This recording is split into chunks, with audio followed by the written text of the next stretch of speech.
Hi everyone, welcome to Uncanny Mystery. I know many of you use these videos to fall asleep, so before you drift off, let me know in the comments. Where are you from and what time is it as you're watching? Now, settle in, get comfortable, and let's begin. The blacktop stretched out before him, an endless ribbon unspooling under the desolate moonlight.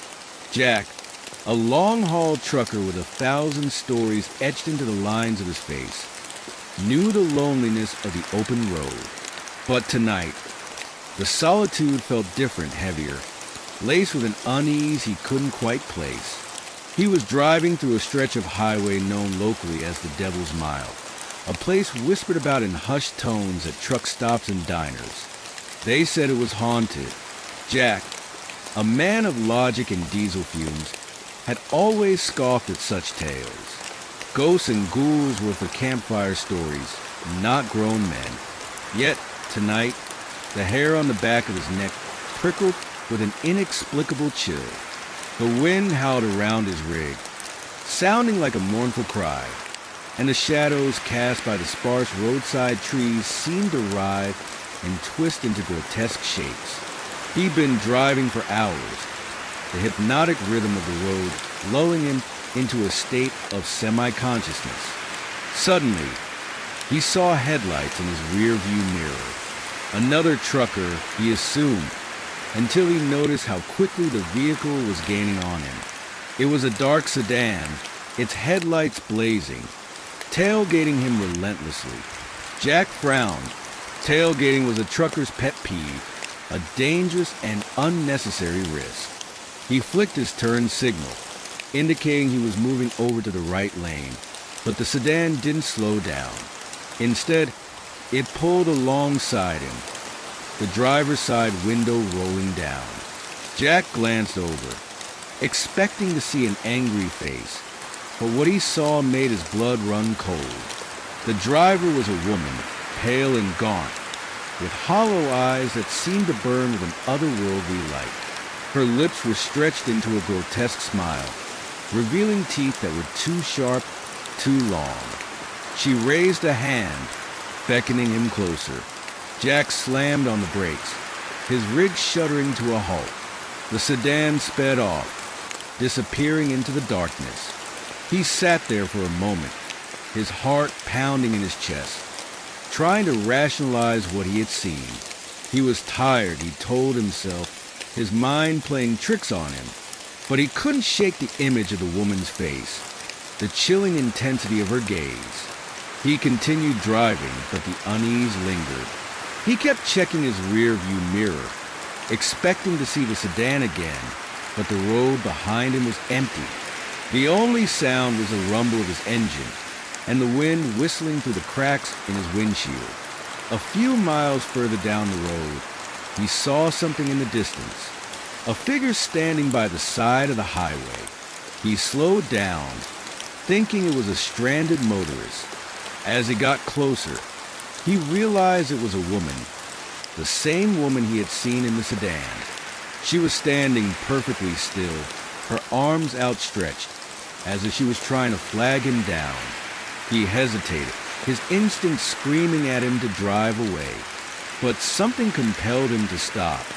He pulled his rig over to the side of the road, keeping a safe distance between himself and the figure. He rolled down his window, cautiously. "Can I help you?" he asked.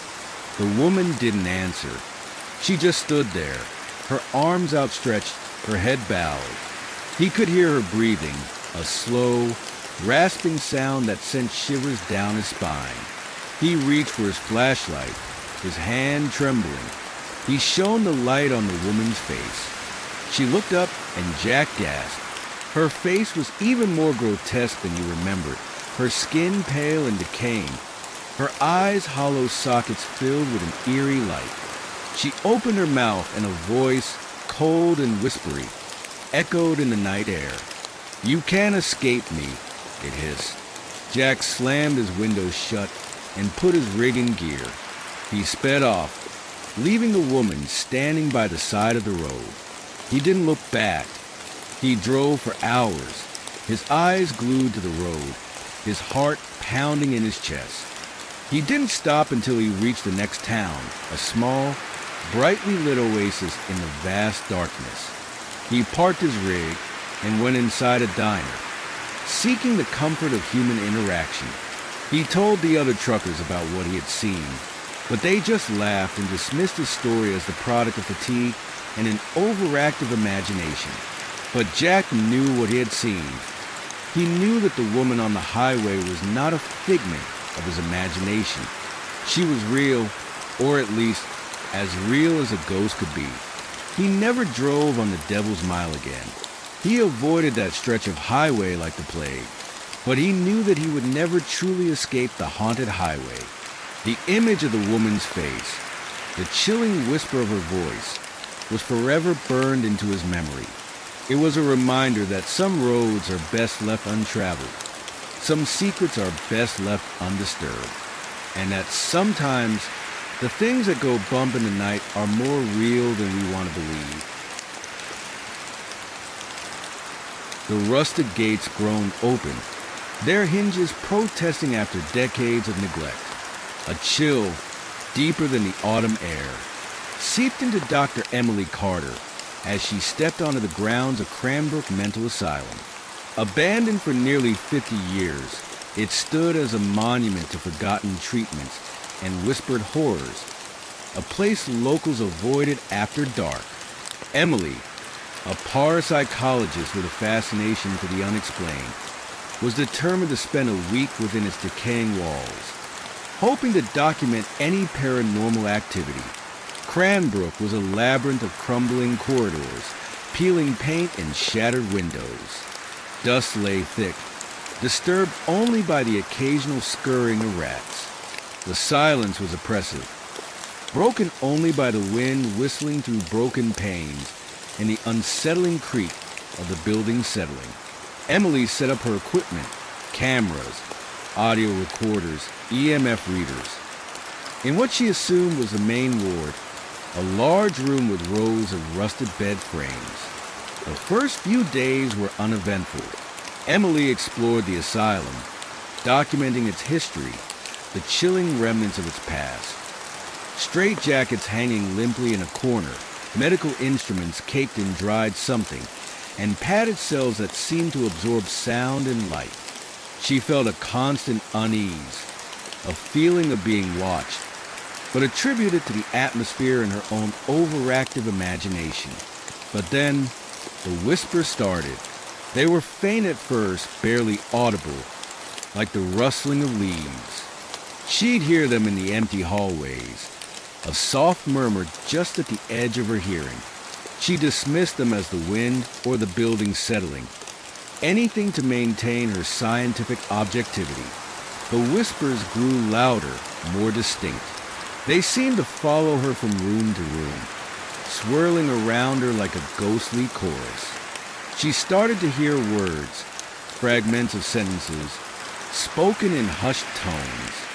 "Help me," she thought she heard one whisper say. "They're still here," another murmured. One evening, while reviewing her audio recordings, she heard it clearly, a child's whimper, followed by a chilling whisper. "Get out." Emily's skepticism began to crumble. She tried to rationalize it, telling herself it was a malfunction in her equipment, but a cold dread settled in her stomach. She delved deeper into the asylum's history, poring over old patient records and staff logs. She discovered that Cranbrook had been the site of numerous controversial treatments, including lobotomies and electroshock therapy. Rumors of patient abuse and unexplained deaths were rampant. One name kept appearing in the records: Dr. Elias Thorne, the asylum's director in the 1940s, a man known for his cruel and experimental methods. As Emily's research progressed, the paranormal activity intensified. Doors would slam shut on their own. Shadows flickered in her peripheral vision, and her equipment malfunctioned inexplicably. One night, she awoke to find the temperature in the room had plummeted. Her breath misted in the air, A figure stood at the foot of her bed, shrouded in darkness. She couldn't make out any features, but she could feel its presence cold and malevolent. She fumbled for her camera, but the figure vanished as quickly as it appeared. She reviewed the footage later, but there was nothing there, just static. The whispers became more insistent, more menacing. They filled the asylum, echoing in the empty rooms, following her even in her dreams. She started to see things in the shadows, fleeting glimpses of figures moving just at the periphery of her vision. She'd catch a flash of movement in a mirror, or see a face staring back at her from a darkened window. One night, she decided to explore the basement, a place she had avoided until then. It was even colder and more oppressive than the rest of the asylum. The air was thick with the smell of damp earth and something else, something metallic and sickeningly sweet. She found a room at the end of a long, dark corridor. It was Dr. Thorne's old office.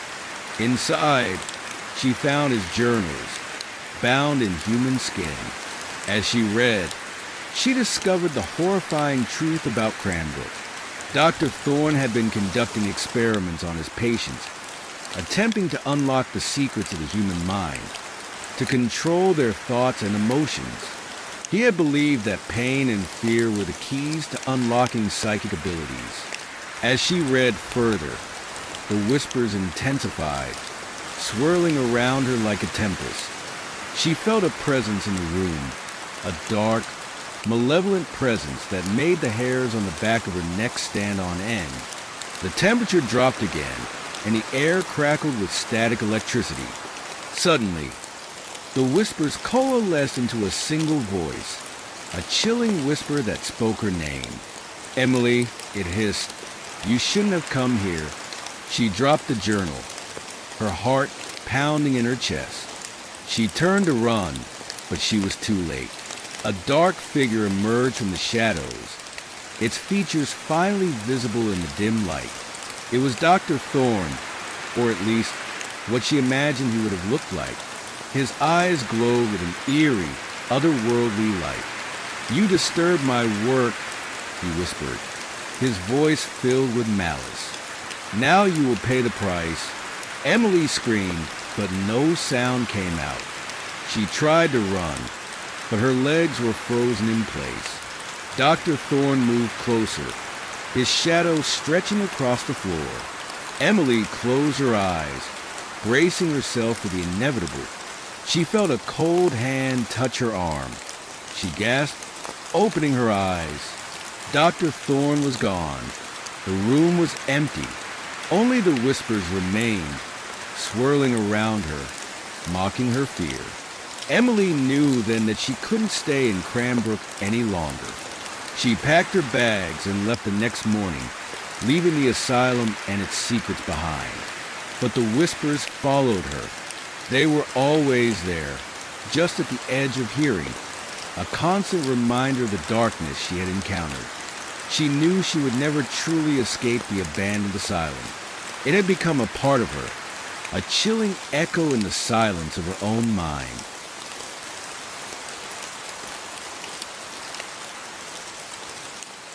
The old Victorian house stood on a hill overlooking the town, its darkened windows like vacant eyes staring out at the world. Locals whispered stories about it, tales of strange occurrences and unexplained phenomena. They called it Whisper Wind House, for the way the wind seemed to sigh and moan around its eaves, carrying with it whispers that no one could quite decipher. Sarah, a young, ambitious journalist, didn't believe in ghost stories. She'd come to Whisper Wind House to debunk them. She'd inherited it from her great-aunt, a woman she'd never met, a woman shrouded in the same mystery as the house itself. Sarah saw it as an opportunity, a chance to prove her journalistic mettle and maybe even write a book about her experiences. The house was just as eerie as the story suggested. Dust lay thick on every surface, the air heavy with the scent of decay and something else, something indefinable like old secrets. Sunlight struggled to penetrate the grime-covered windows, casting long, distorted shadows that danced across the walls.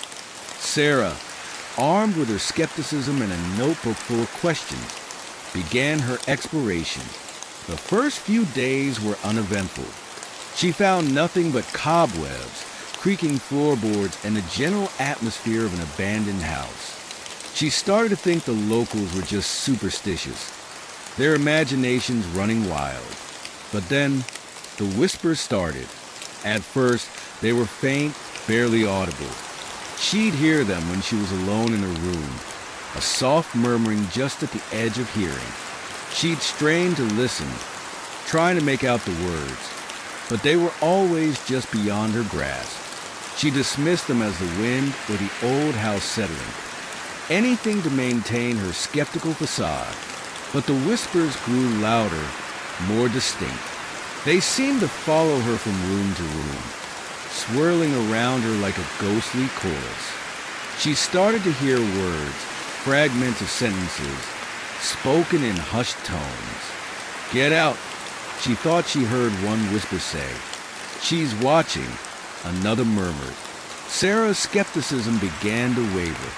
She tried to rationalize the whispers, telling herself it was her imagination, the product of isolation and the house's unsettling atmosphere. But deep down, a seed of doubt had been planted. She started to research the history of the house, hoping to find a logical explanation for the strange occurrences. She discovered that Whisperwind House had a dark past. It had been built by a reclusive family, the Blackwoods, who had lived in the house for generations. The Blackwoods were shrouded in secrecy, whispered to have engaged in strange rituals and dark practices. The last of the Blackwoods, her great-aunt, had died mysteriously in the house. Her death ruled an accident, but the rumors persisted. Sarah's research only deepened the mystery. She found old newspaper clippings about strange disappearances in the town, stories that were never solved. Some of the missing people had been seen near Whisperwind House before they vanished. A chill ran down her spine. Could the whispers be connected to the house's dark history? The whispers intensified, becoming more frequent and more menacing. They filled the house, echoing in the empty rooms, following her even in her dreams. She started to see things in the shadows, fleeting glimpses of figures moving just at the periphery of her vision. She'd catch a flash of movement in a mirror, or see a face staring back at her from a darkened window. One night, she was awakened by a blood-curdling scream. It was her own. She dreamed of a dark figure standing at the foot of her bed, its face obscured by shadows. She sat up, her heart pounding in her chest, the room bathed in moonlight. She was alone, or so she thought. As she looked around the room, she saw a faint glow emanating from the corner. She got out of bed, her legs trembling, and approached cautiously. The glow was coming from an old, dusty book lying on a shelf. She picked it up, her fingers tracing the worn leather cover. As she opened the book, she felt a wave of cold air wash over her. The pages were filled with strange symbols, similar to those she'd seen in her research on the Blackwoods.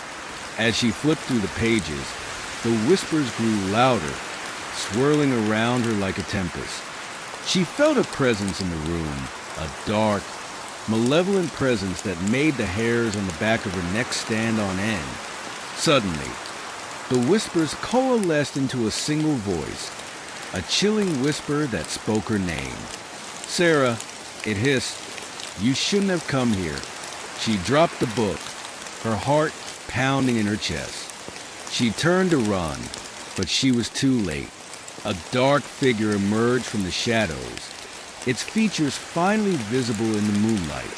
It was her great-aunt, or at least what she thought her great-aunt would have looked like in her youth. But her eyes glowed with an eerie, otherworldly light. "You disturbed my rest," the figure whispered, its voice filled with malice. Now you will pay the price."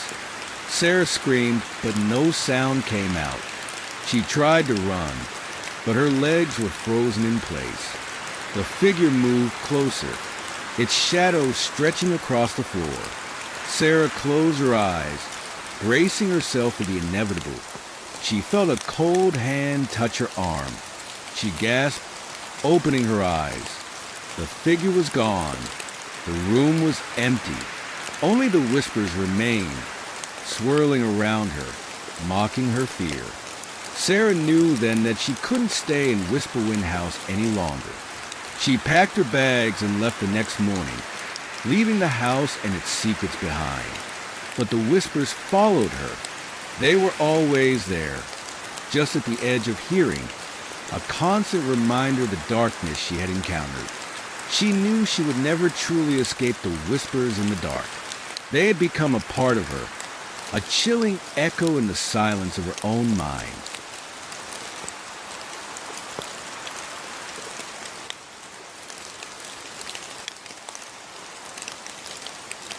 The attic air hung thick and heavy with the scent of dust and old wood.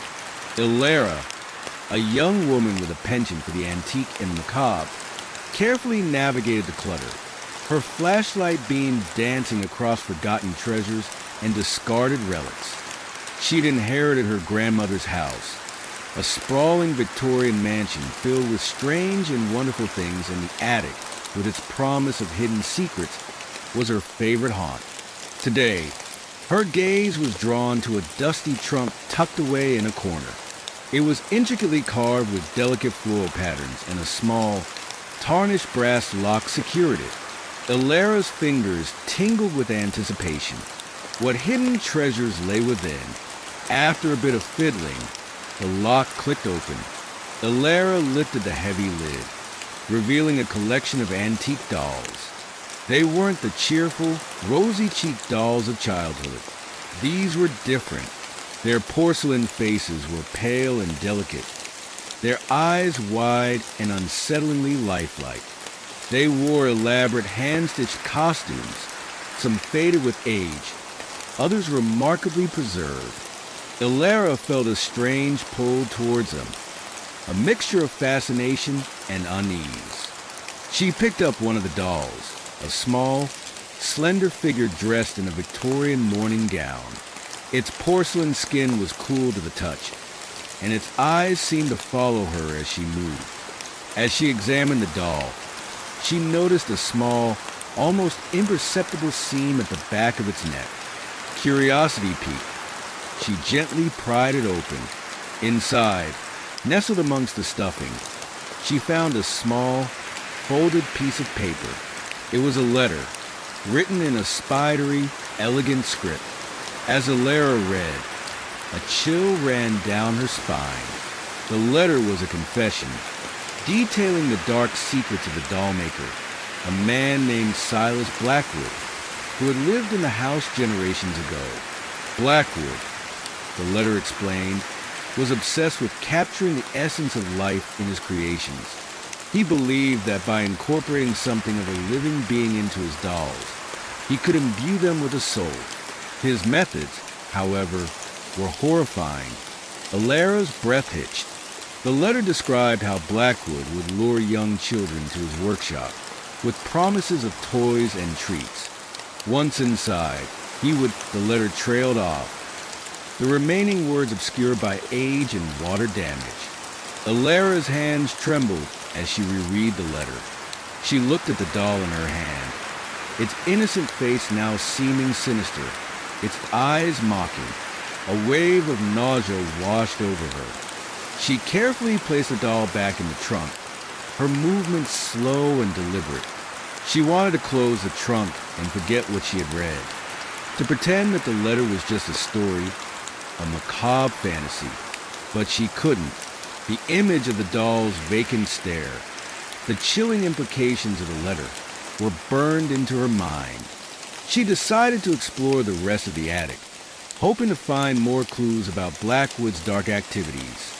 She found a locked wooden box hidden beneath a pile of old blankets. Inside, She discovered a collection of tools, scalpels, needles, and other instruments that made her stomach churn. She also found a small, leather-bound diary.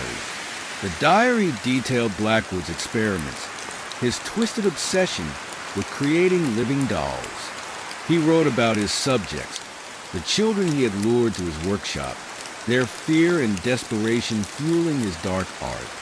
He described the process in chilling detail, his words dripping with madness. Alara couldn't read anymore. She slammed the diary shut, her hands shaking. She knew she had to get out of the attic, out of the house.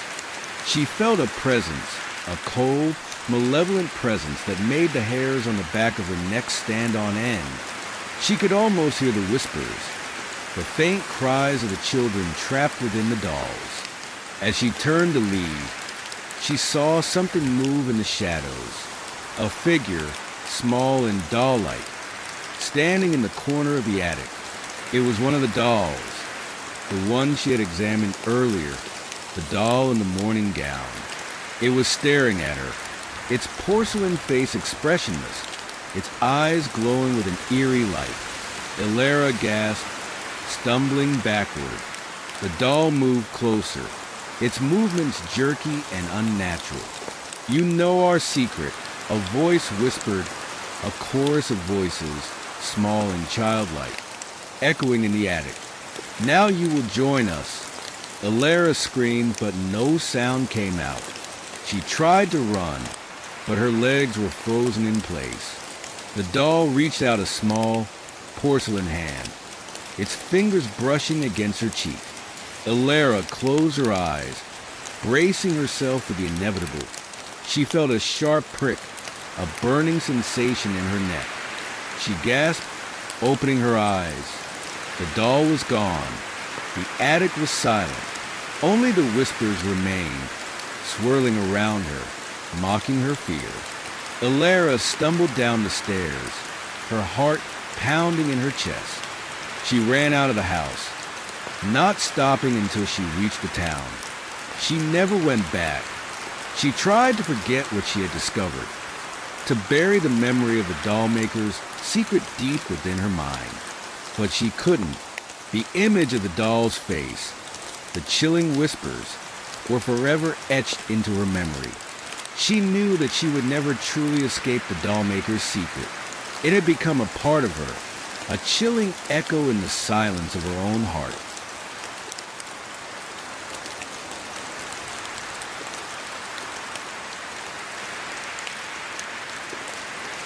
The old grandfather clock in the hallway chimed midnight, its resonant bong echoing through the silent house.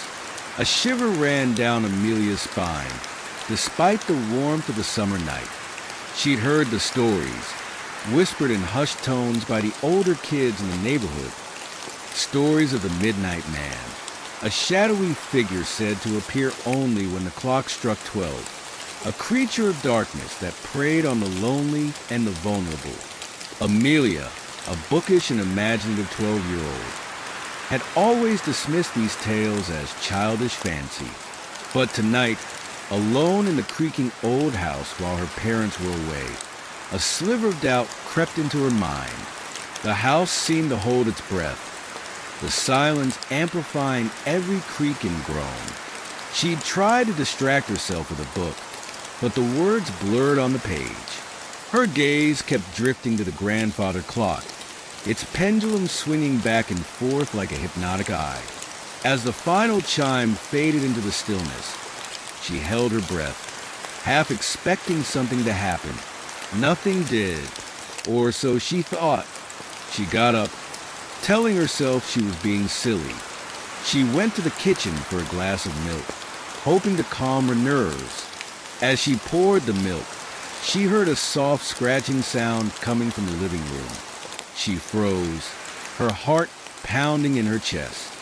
She listened intently, but the scratching had stopped. She told herself it was just the wind, or maybe a mouse. But a feeling of unease settled in her stomach. She went back to her room, but she couldn't shake the feeling of being watched. She lay in bed, staring at the ceiling, her imagination running wild. She imagined the midnight man lurking in the shadows, his eyes glowing like embers. Suddenly, she heard a noise outside her window, a tapping sound like someone gently knocking. She sat up, her breath catching in her throat. She was sure it was a midnight man. She crept to the window, her hand trembling as she reached for the curtain. She peeked outside.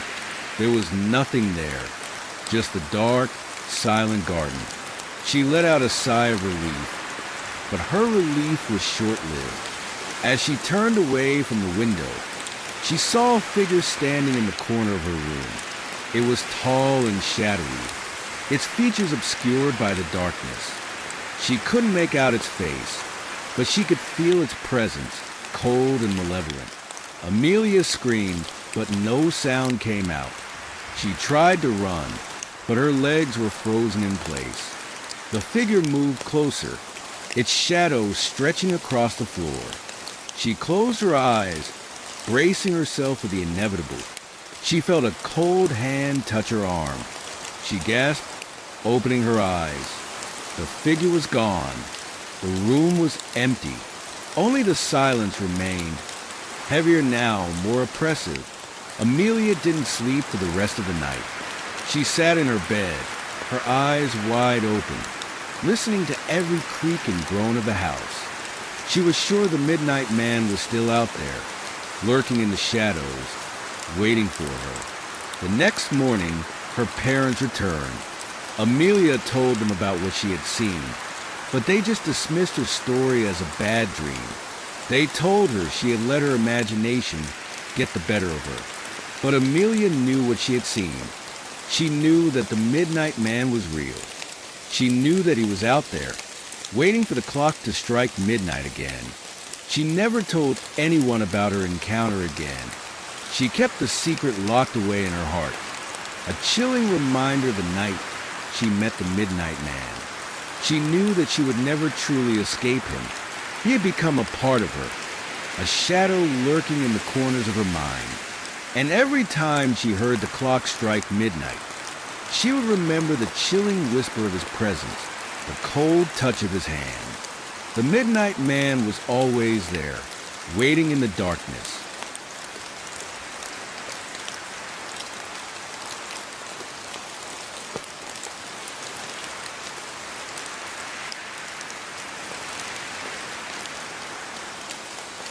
The wrought iron gates groaned open, their rusty teeth scraping against the gravel path.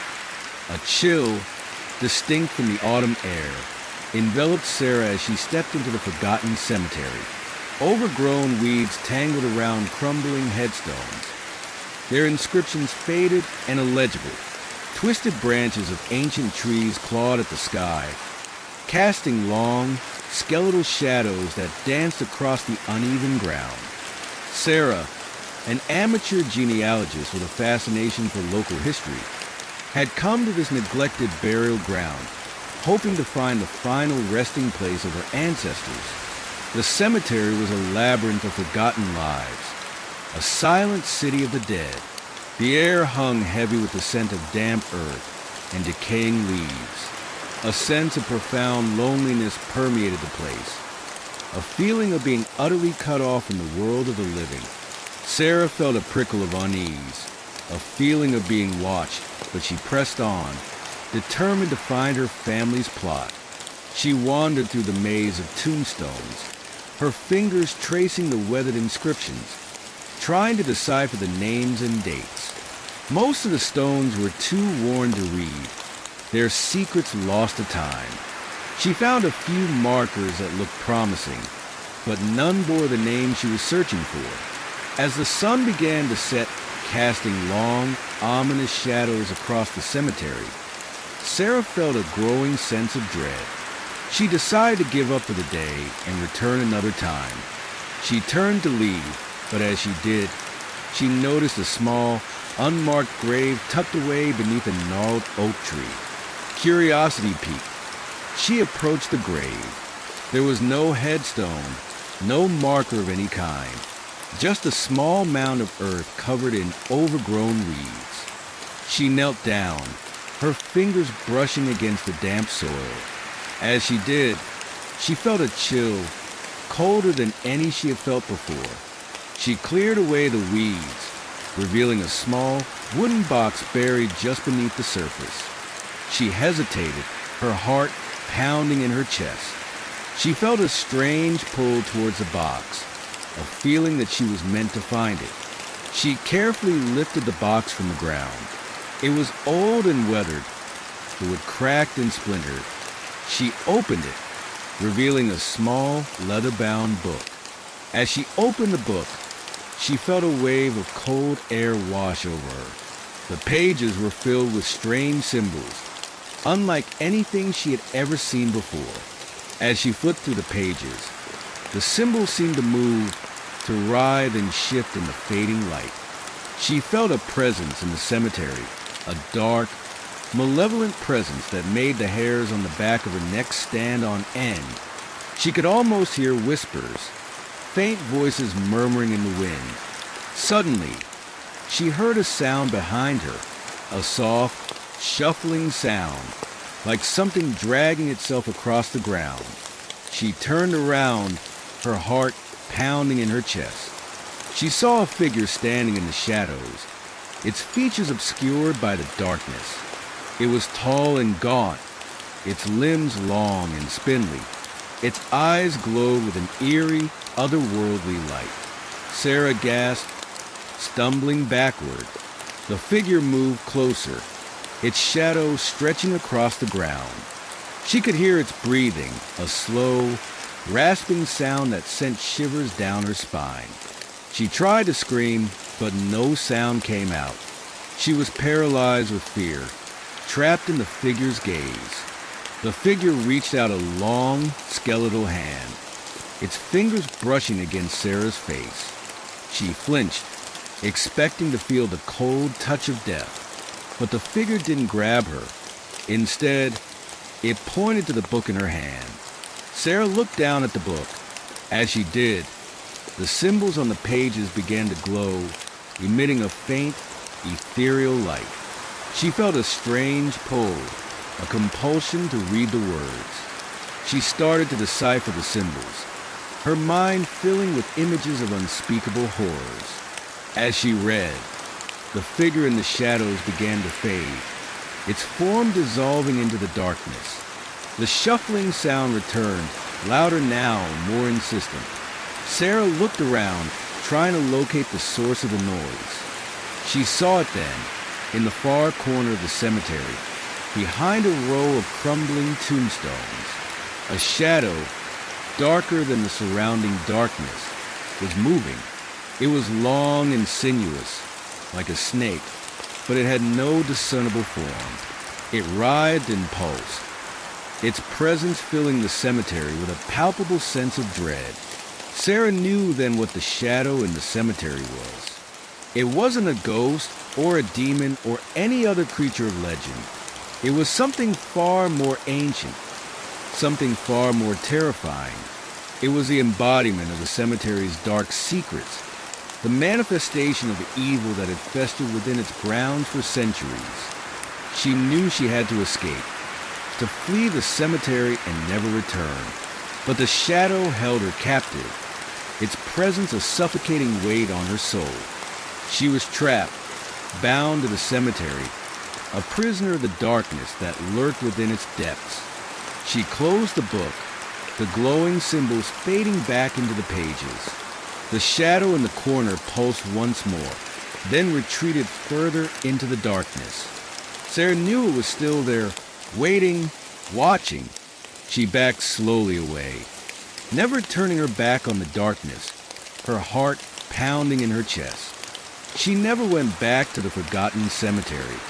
She tried to forget what she had seen, to bury the memory of the shadow deep within her mind.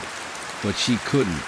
The image of the shadow, the chilling whispers, were forever etched into her memory. She knew that she would never truly escape the forgotten cemetery. It had become a part of her, a chilling echo in the silence of her own heart.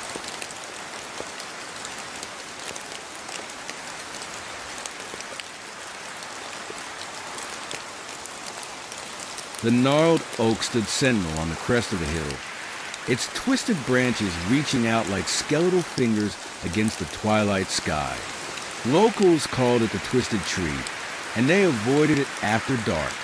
They whispered stories of strange occurrences, of disappearances and unexplained phenomena, claiming the tree was a gateway to something dark, something ancient. Ethan, a young, thrill-seeking photographer with a penchant for macabre, dismissed these tales as folklore.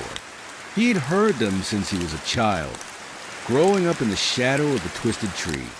But he didn't believe in ghosts or monsters. He believed in the power of a good photograph, the ability to capture the unseen, the unspoken.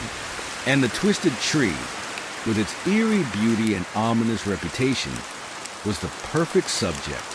He'd come to the hill late one autumn afternoon, hoping to capture the tree's stark silhouette against the fiery sunset. The wind howled around him, whipping through the bare branches, creating a sound that was both mournful and unsettling. He set up his camera, adjusting the settings, trying to capture the perfect shot. As the sun dipped below the horizon, casting the world in shades of purple and gray, the atmosphere changed. The air grew colder, heavier. The silence was broken only by the wind's mournful cry and the occasional snap of a twig. Ethan felt a prickle of unease, a feeling of being watched. He continued to take pictures, but he couldn't shake the feeling that something was wrong. The tree seemed to be moving, its branches twisting and contorting in the dim light. He told himself it was just his imagination, the product of the long shadows and the eerie atmosphere. Suddenly, he saw something in the background of one of his photos. A figure, standing in the shadows beneath the tree. It was tall and gaunt, its features obscured by the darkness. Ethan's heart pounded in his chest. He zoomed in on the figure, trying to get a clearer picture. As he did, the figure moved, stepping out of the shadows and into the faint light. Ethan gasped. It wasn't a person. It was something else. Its skin was pale and leathery, stretched taut over its skeletal frame. Its eyes glowed with an eerie, otherworldly light. Its mouth was a gaping maw, filled with sharp, pointed teeth. Ethan fumbled for his camera, trying to capture a picture of the creature, but it was too fast. It moved like a blur, disappearing back into the shadows. Ethan didn't wait to see if it would return. He grabbed his camera and ran, his feet pounding against the uneven ground. He didn't look back. He didn't stop running until he reached the edge of the woods, the lights of the town twinkling in the distance. He didn't tell anyone what he had seen. He knew they wouldn't believe him. They would say he was imagining things, that he had let the stories of the Twisted Tree get to him. But he knew what he had seen. He knew that the creature was real. He knew that the Twisted Tree was not just a tree. It was a gateway, a portal to something dark and ancient. He never went back to the hill. He avoided the Twisted Tree like the plague. But he knew that he would never truly escape it. The image of the creature, the chilling memory of its glowing eyes, was forever burned into his mind. It was a reminder that some places are best left undisturbed, that some secrets are best left untold, and that sometimes the things that go bump in the night are more real than we want to believe. The Twisted Tree and the creature it guarded would forever haunt his dreams, a chilling testament to the darkness that lurked just beyond the veil of reality.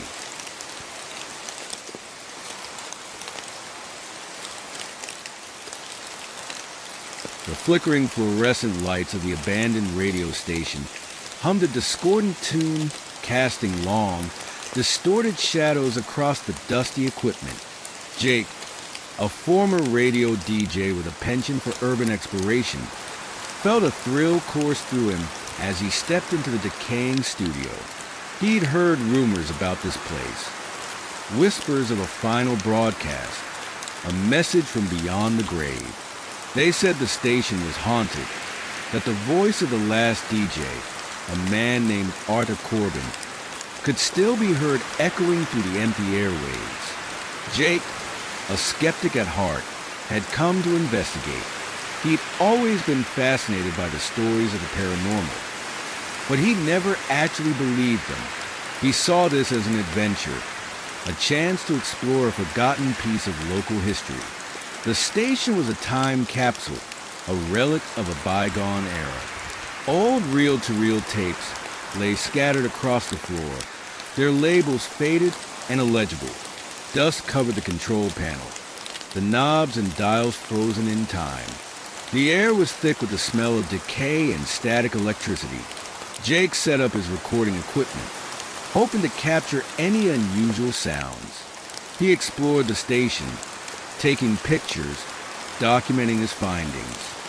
He found Arthur Corbin's old office, a small, cluttered room filled with books and records. He noticed a small, leather-bound diary on the desk. As he opened the diary, he felt a chill despite the stuffy air of the room. The pages were filled with Corbin's handwriting, a mix of rambling thoughts and cryptic messages. Corbin wrote about his growing obsession with the paranormal, his belief that radio waves could connect with the spirit world. Jake's interest was piqued. He read further, discovering that Corbin had been experimenting with strange frequencies, attempting to contact the dead. He had believed that he was on the verge of a breakthrough, that he could finally bridge the gap between the living and the dead. As Jake read, he felt a presence in the room, a cold, unsettling presence that made the hairs on the back of his neck stand on end. He could almost hear whispers, faint voices murmuring in the static. Suddenly, his recording equipment started to malfunction, the needles jumping erratically, the speakers emitting a high-pitched whine. He tried to fix the problem, but the equipment seemed to have a mind of its own. Then he heard a voice. It was faint at first, barely audible, like a whisper in the wind, but it grew louder, more distinct. It was a man's voice, deep and resonant, echoing through the empty studio. "Can you hear me?" the voice said. Jake froze, his heart pounding in his chest. He recognized the voice. It was Arthur Corbin, the last DJ. "I'm still here," the voice continued. "I'm trying to reach you." Jake fumbled for his microphone, his hand trembling. "Who's there?" he asked, his voice barely a whisper. "It's me, Arthur," the voice replied. "I have a message for you." "What message?" Jake asked. "They're coming," the voice said. "They're coming for all of you." "Who's coming?" Jake asked, his voice filled with dread. "The darkness," the voice whispered. "The darkness is coming." The voice faded away, leaving only the static and the hum of the fluorescent lights. Jake stood there, his mind reeling, trying to make sense of what he had just heard. He checked his recordings, but there was nothing there, just static. He told himself it was just his imagination, that he had let Corbin's diary get to him, but he couldn't shake the feeling that he had heard something real, something terrifying. He knew that Corbin's message was not just a random transmission. It was a warning. He left the radio station that night, but he never forgot what he had heard. He knew that he would never truly escape the last broadcast. Corbin's message, the chilling whisper of the darkness, was forever etched into his memory. It was a reminder that some messages are not meant to be heard. Some doors are not meant to be opened, and that sometimes the things that go bump in the night are more real than we want to believe. The last broadcast and the warning it contained would forever haunt his dreams, a chilling testament to the unseen forces that lurk just beyond the veil of reality.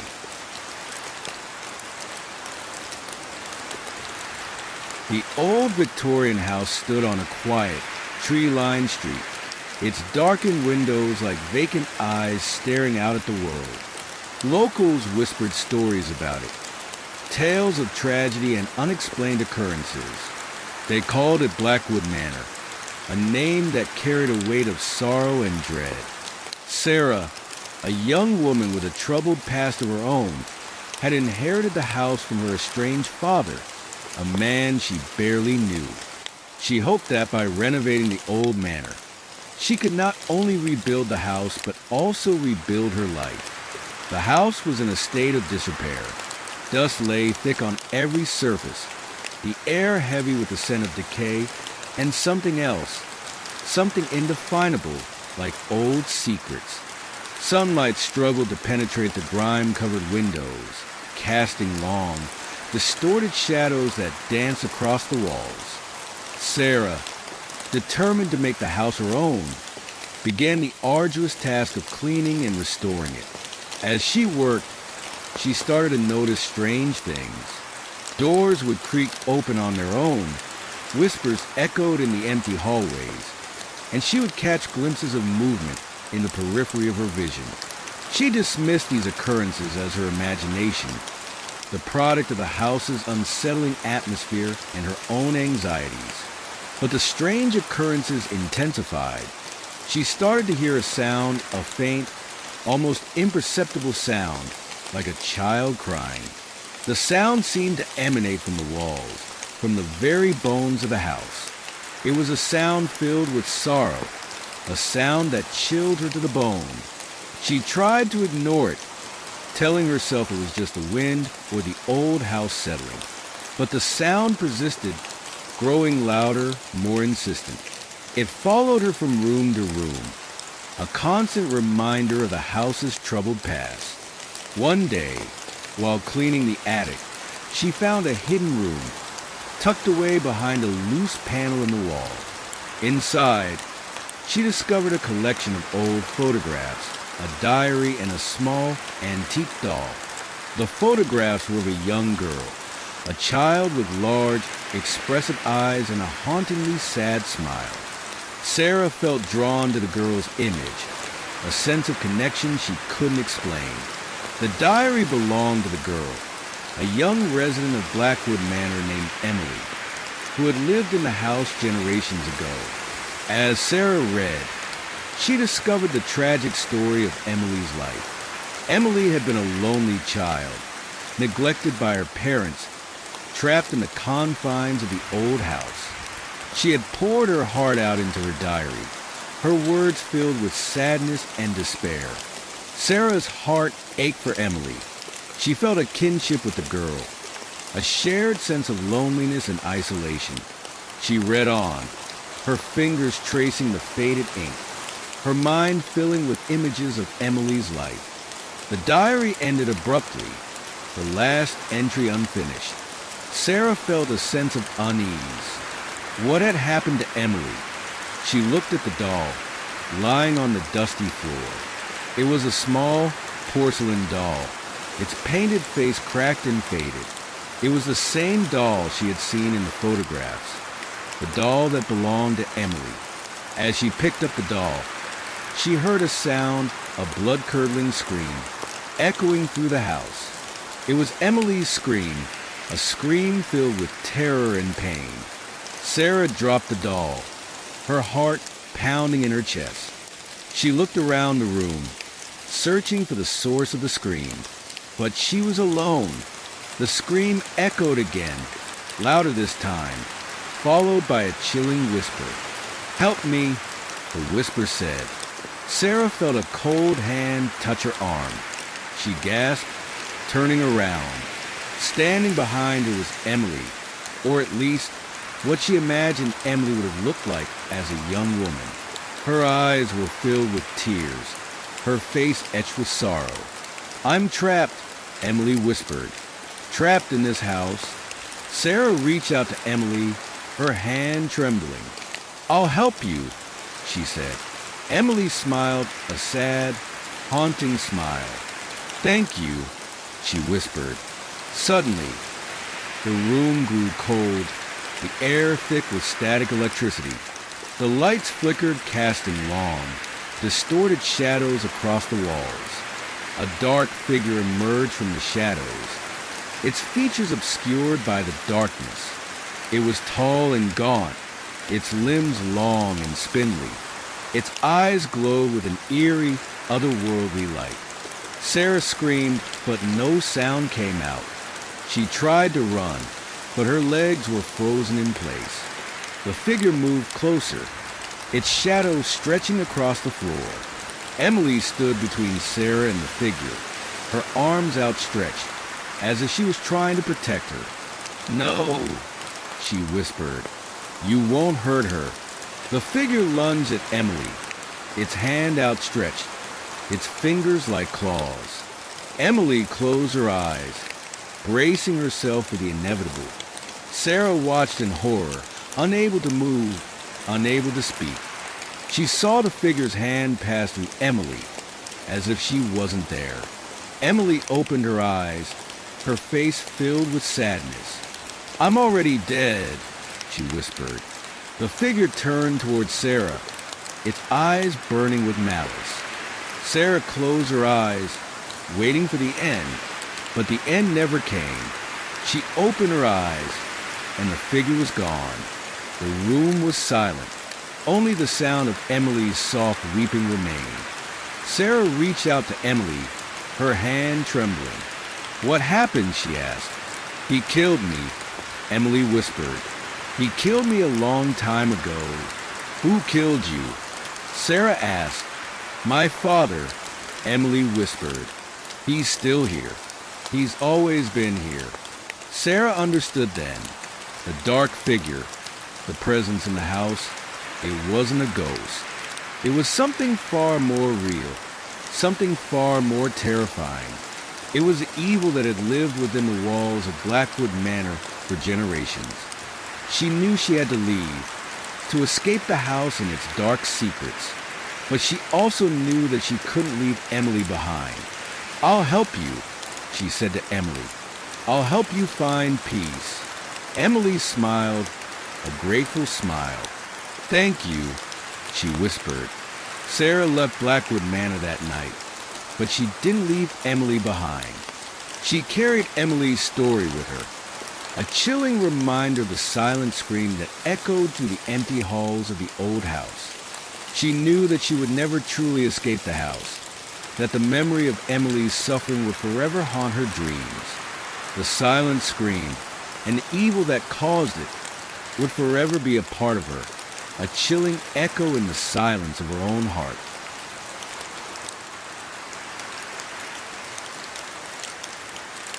The old house groaned under the weight of the storm. Rain lashed against the warped window panes, and the wind howled like a banshee, clawing at the eaves. Inside, Elias huddled by the dying embers of the fireplace, a chill that went deeper than the damp clinging to his bones. He'd inherited the house from his estranged Uncle Silas, a man he barely knew, a man whose name was whispered in the village with a mixture of fear and morbid curiosity. They called it Blackwood Manor, and its reputation preceded it like a shroud. Elias, a writer of Gothic fiction struggling with a crippling case of writer's block, had hoped the isolated manor would provide the perfect setting for his next novel. He had envisioned himself immersed in the eerie atmosphere, churning out pages filled with chilling prose. Instead, he found himself paralyzed by a creeping dread, an unease that settled in his gut and refused to leave. The house was a labyrinth of shadows and secrets. Dust motes danced in the slivers of moonlight that pierced the gloom, creating fleeting shapes that resembled faces and grasping hands. Every creak of the floorboards, every rustle of the wind in the ancient chimney, sounded like a whispered warning. He'd tried to ignore it, to rationalize it as the product of an overactive imagination, fueled by years of writing about the macabre. But the feeling persisted, growing stronger with each passing day. The cellar, however, was the heart of the house's unsettling aura. It was a damp, stone-walled space, accessible only by a narrow, creaking staircase that descended from the kitchen. Elias had ventured down there once, driven by a morbid curiosity. The air had been thick with the smell of mildew and something else, something indefinable, something that made the hairs on the back of his neck stand on end. He hadn't stayed long. The oppressive darkness, the feeling of being watched, had sent him scurrying back upstairs, his heart pounding in his chest. But the cellar called to him. It whispered in his dreams, a low, guttural murmur that echoed in the empty spaces of his mind. He felt drawn to it, compelled to uncover the secrets it held. He knew, with a certainty that chilled him to the bone, that the answers he sought, the inspiration he craved, lay hidden in the depths of that dark, damp space. One particularly stormy night, the power went out. The house was plunged into absolute darkness. The only illumination provided by the flickering flashes of lightning that illuminated the room in brief, stark bursts. The wind howled outside, sounding like a chorus of tormented souls. Elias found himself drawn to the cellar door, a strange compulsion overriding his fear. He grabbed the sputtering candle, its flame dancing in the draft, and descended the creaking stairs. The air in the cellar was colder than the rest of the house, heavy with the same musty, indefinable scent he'd noticed before. The candle cast long, dancing shadows on the damp stone walls, transforming familiar objects into grotesque shapes. He moved slowly, his senses heightened, every creak and drip echoing in the oppressive silence. As he ventured deeper into the cellar, he noticed a faint scratching sound coming from the far corner of the room. He held the candle higher, his hand trembling.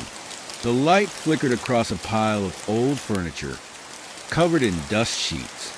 He approached cautiously, his heart pounding in his chest. As he drew closer, the scratching grew louder, more insistent. He pulled back the dust sheet, revealing an old wooden chest. It was intricately carved with strange symbols that seemed to writhe and shift in the flickering candlelight. He hesitated, a sense of dread washing over him. He knew he should turn back, that he should leave the chest undisturbed. But the compulsion was too strong. He had to know what was inside. He lifted the heavy lid of the chest. Inside, nestled on a bed of faded velvet, was a small, leather-bound book. He picked it up, his fingers tracing the worn cover. As he opened the book, a wave of cold air washed over him, and the candle flickered and died, plunging him into darkness. He fumbled for his lighter, his hands shaking. When he finally managed to ignite the flame, he saw that the book was written in a language he didn't recognize. The pages were filled with strange symbols, similar to those carved on the chest. As he flipped through the pages, he felt a growing sense of unease. The symbols seemed to be moving, shifting, forming grotesque images in the flickering light. Suddenly, he heard a sound behind him, a soft, shuffling sound, like something dragging itself across the floor. He turned around, holding the lighter aloft. The light revealed a figure standing in the shadows, its features obscured by the darkness. It was tall and gaunt, its limbs long and spindly. Its eyes glowed with an eerie, otherworldly light. Elias gasped, stumbling backward. The figure moved closer, its shadow stretching across the floor. He could hear its breathing, a slow, rasping sound that sent shivers down his spine. He tried to scream, but no sound came out. He was paralyzed with fear, trapped in the beam of his lighter, like a fly caught in a spider's web. The figure reached out a long, skeletal hand, its fingers brushing against Elias's face. He flinched, expecting to feel the cold touch of death, but the figure didn't grab him. Instead, it pointed to the book in his hand. Elias looked down at the book. As he did, the symbols on the pages began to glow, emitting a faint, ethereal light.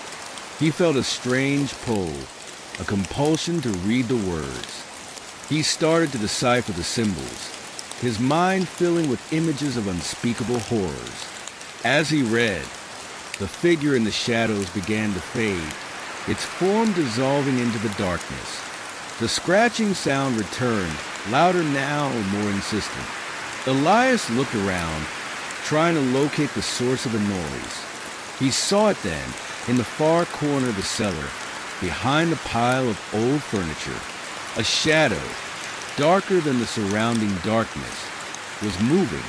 It was long and sinuous, like a snake, but it had no discernible form. It writhed and pulsed, its presence filling the cellar with a palpable sense of dread.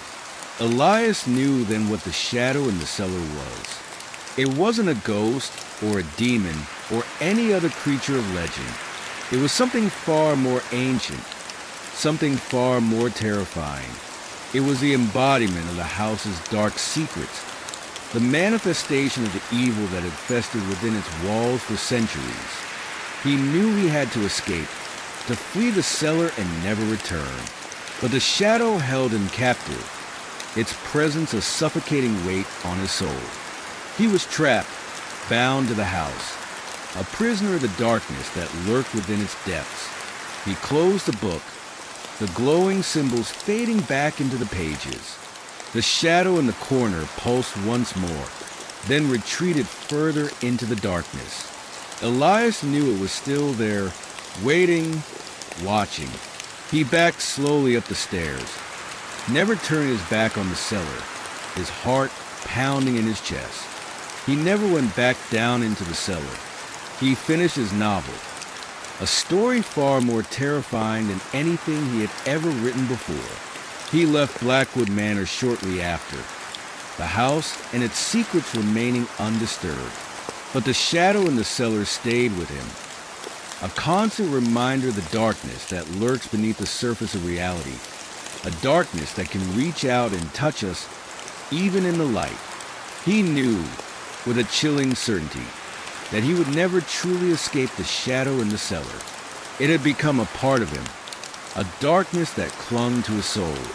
The blacktop stretched out before him, an endless ribbon unspooling under the desolate moonlight. Jack, a long-haul trucker with 1,000 stories etched into the lines of his face, knew the loneliness of the open road. But tonight, the solitude felt different, heavier, laced with an unease he couldn't quite place. He was driving through a stretch of highway known locally as the Devil's Mile, a place whispered about in hushed tones at truck stops and diners. They said it was haunted. Jack, a man of logic and diesel fumes, had always scoffed at such tales. Ghosts and ghouls were for campfire stories, not grown men. Yet, tonight, the hair on the back of his neck prickled with an inexplicable chill. The wind howled around his rig, sounding like a mournful cry, and the shadows cast by the sparse roadside trees seemed to writhe and twist into grotesque shapes. He'd been driving for hours, the hypnotic rhythm of the road lulling him into a state of semi-consciousness. Suddenly, he saw headlights in his rear-view mirror. Another trucker, he assumed, until he noticed how quickly the vehicle was gaining on him. It was a dark sedan, its headlights blazing, tailgating him relentlessly. Jack frowned. Tailgating was a trucker's pet peeve, a dangerous and unnecessary risk. He flicked his turn signal, indicating he was moving over to the right lane, but the sedan didn't slow down. Instead, it pulled alongside him, the driver's side window rolling down. Jack glanced over, expecting to see an angry face, but what he saw made his blood run cold. The driver was a woman, pale and gaunt, with hollow eyes that seemed to burn with an otherworldly light. Her lips were stretched into a grotesque smile, revealing teeth that were too sharp, too long. She raised a hand, beckoning him closer. Jack slammed on the brakes, his rig shuddering to a halt. The sedan sped off, disappearing into the darkness. He sat there for a moment, his heart pounding in his chest, trying to rationalize what he had seen. He was tired, he told himself, his mind playing tricks on him.